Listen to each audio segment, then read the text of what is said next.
this segment I'm going to show how to draw I-joists, or TJIs, some people call them, and LVLs, which is laminated veneer lumber or microlam beams. It's kind of specialized framing stuff that may or may not be useful, but if you want to incorporate those things into your project planning, you'll have an idea how to draw them. I'll shut off shadows here, and these are unique shapes of material, so I'm going to start again from scratch and then use some of the things that we already have incorporated in this model. So let's draw an LVL. I'm just going to pick a vertical surface here, and the typical beam is 1 3/4 inches thick, and one of the heights is 11 7/8. So I'm going to go 11 space 7/8 comma 1.75, enter. That will give us a rectangle that is the shape of an LVL. We'll make this a group, just like that, and then we double click that group, we enter into that mode, and the whole rest of the model is grayed out.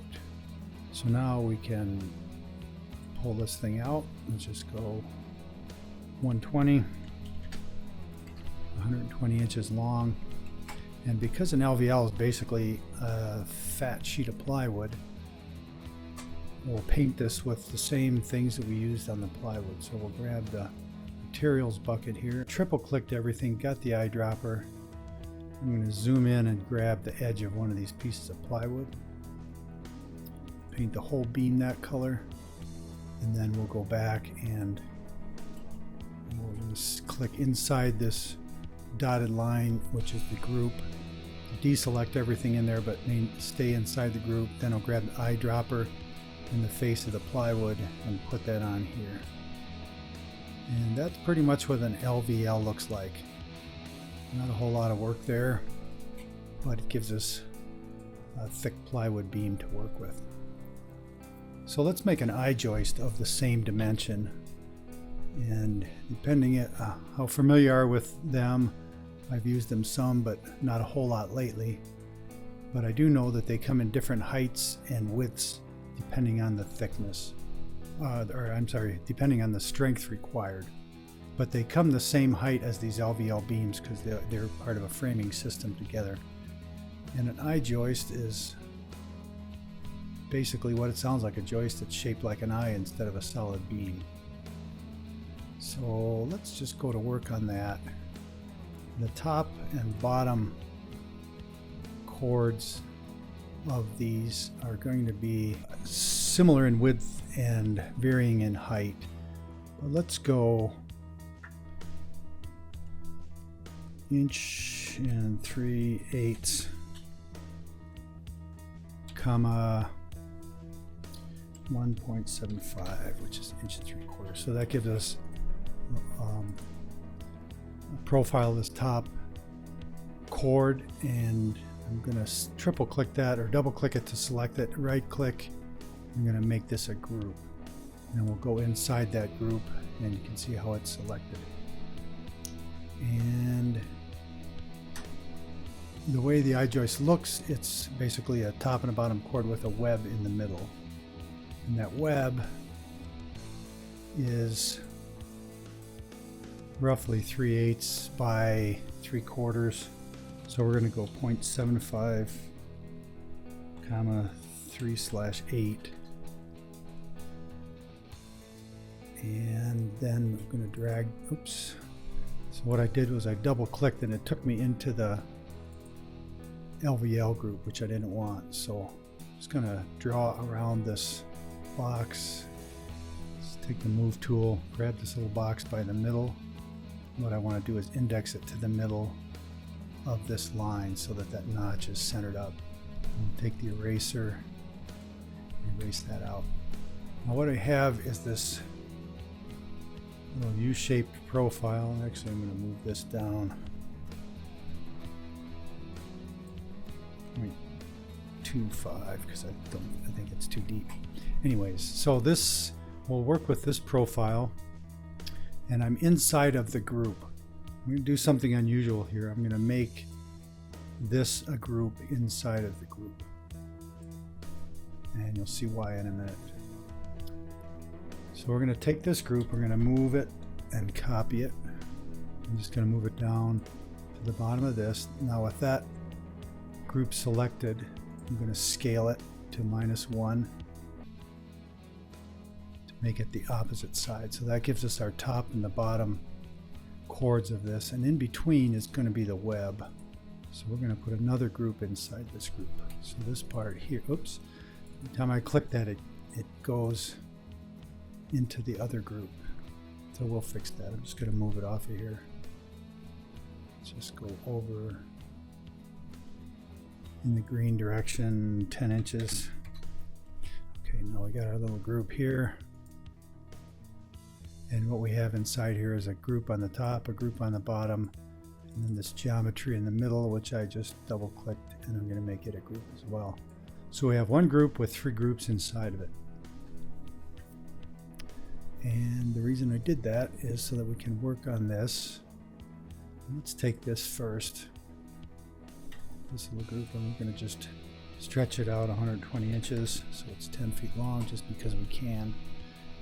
And then this part here is also made up of laminated lumber. So I'm going to take the eyedropper, sample the edge of the plywood, and then paint it on here. There we go. So we're getting these sides, which works really nice. And then the top and the bottom are plywood. So let's see if these will go the right direction. Yeah, that looks like it. And then inside here again, we've got this other texture just in case we're getting picky. All right, so that's a good looking bottom chord. I'm going to delete this group just because. I'm going to take this, move it, copy it. I'm going to pick it by this little point here, slide it straight up, and then we'll scale it into a image of itself by holding Control and the middle handle, pulling this till it hits -1. If it doesn't land on -1, just type in -1, enter, and it'll do what you want it to. And then inside there, this I'm going to back up a step. So I'm clicking outside the group I'm working on, but I'm still inside this I-joist group. I'm going to move this up.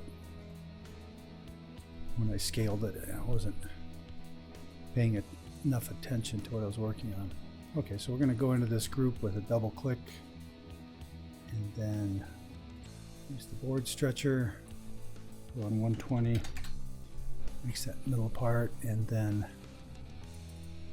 we're going to triple click to select everything inside this group, and we're going to grab this wood OSB and just paint that whole thing. And OSB doesn't have a direction, so it works nicely the first time. And with those steps, we have the 2 pieces of lumber that we set out to draw, that being an I-joist and an LVL beam.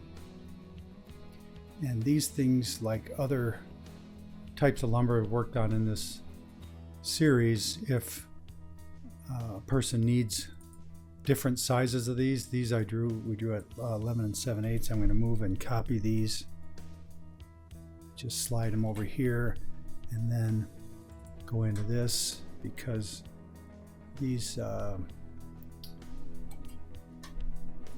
members also come 9.5 inches, for instance. So let's just put a dimension on here, go into this group, take this board stretcher and move this down until we end up with 9.5 right there. And then if we want to change the size of this, we just move, oops, I double clicked. I'm going to single click to grab that. I'm just going to move this down by holding the top of this, sliding it down in the blue direction, and indexing the top of this beam. That'll give us the total height. And now when we double click into this middle group, I can pull this top surface down and line it up inside. So there we have 2 different heights, a 9.5 and an 11 7/8 inch I-joist and LVL beam. And you can see that any height or length can be made just by modifying these and then duplicating them. So with that process taken care of, I'll take a break here and we'll do a little framing with this lumber just to show how to manipulate these pieces. Thanks for watching.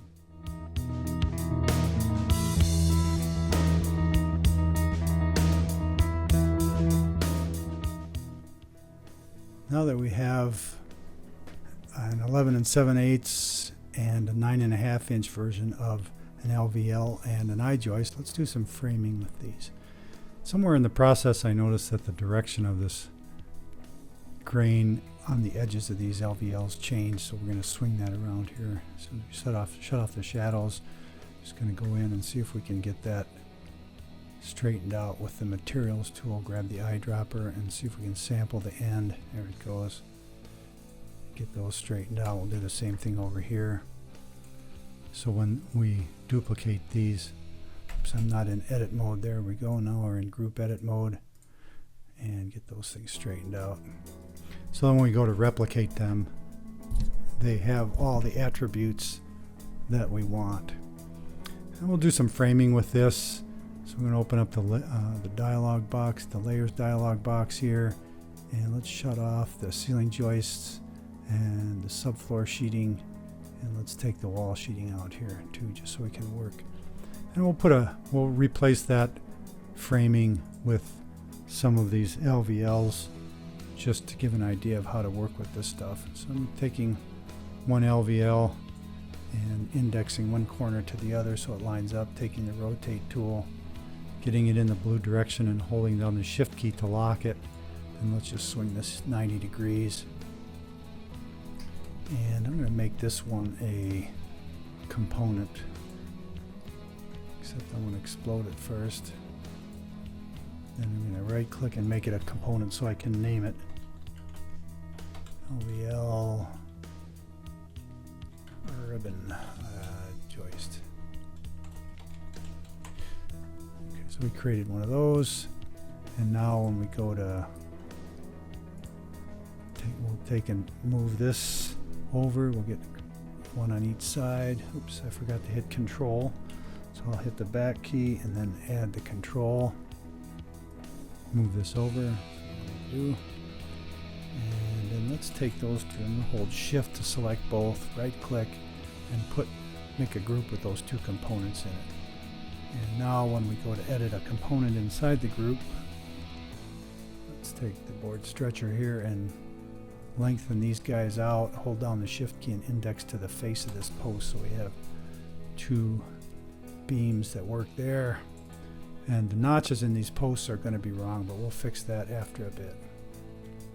It's a 9.5 inch dimension that I don't want anymore. So we have two components in the group. I select a group and double click, and that gets me inside of the group, and there's with two components in it.